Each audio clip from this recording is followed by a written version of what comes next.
না, এতেই চলবে। বাইরে বেরোবার আখ্যান দিয়ে একবার এসে নিঃশব্দে মাহমুদকে দেখে গেল লিলি। তারপর টেবিলের উপর থেকে তালাটা তুলে নিয়ে হালকা পায়ে বারান্দায় এসে দাঁড়ালো। বাইরে থেকে তালাটা বন্ধ করে দিল দরজায়, টেনে দেখলো ভালোভাবে। তারপর চাবিটা ব্যাগের মধ্যে রেখে দিয়ে রাস্তায় নেমে এলো লিলি। কাছাকাছি কোনো রিক্সা চোখে পড়ল না, আশেপাশে কোনো রিক্সা স্ট্যান্ডও নেই। বেশ কিছু দূর হেঁটে গিয়ে তারপর পাওয়া যেতে পারে একটা। ব্যাগটা খুলে পয়সা নিয়েছে কিনা দেখল লিলি। নিয়েছে সে, কিছু খুচরো আর 2 1 টাকার নোট। এই দুপুর রোদে বেশি দূর হাঁটতে হলো না। খানিক পথ আসতে একটি রিক্সা পাওয়া গেল। হাত বাড়িয়ে তাকে থামালো লিলি। ভাড়া যাবে?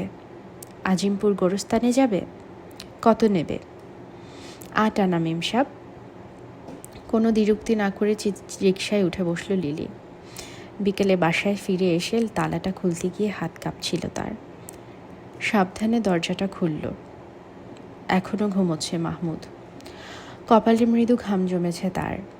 কাছে এসে শাড়ির আঁচল দিয়ে সস্নেহে তার কপালটা মুছে দিল সে।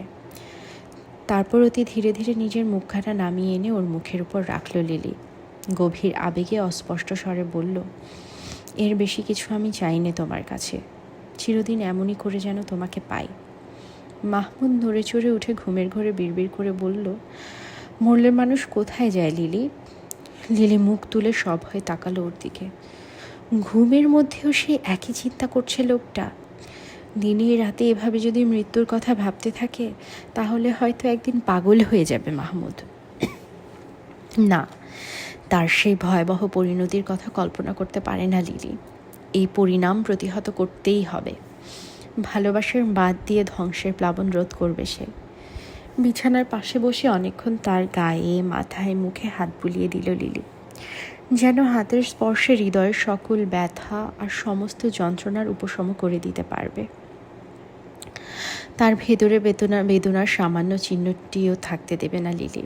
থাকবে শুধু আনন্দ, অনাবিল হাসি, তৃপ্তি ভরা শান্ত স্নিগ্ধ সুন্দর জীবন, যেখানে অশ্রু নেই, বিচ্ছেদ নেই, হাহাকার নেই। প্রেম, প্রীতি আর ভালোবাসার একচ্ছত্র আধিপত্য সেখানে। লিলি ভাবছিল। দুয়ারে মৃদু কড়া নাড়ার শব্দে উঠে দাঁড়ালো সে। সাবধানে দরজাটা খুলতেই দেখল মনসুর দাঁড়িয়ে। উনি এখন কেমন আছেন?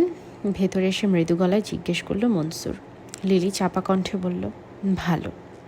ঘুমোচ্ছেন দেখছি। বিছানার কাছে এসে দাঁড়ালো মনসুর। কখন ঘুমিয়েছেন? অনেকক্ষণ হলো। মাহমুদের গায়ের কাপড়টা একটু টেনে দিয়ে লিলি বলল, আপনি দাঁড়িয়ে কেন? বসুন না।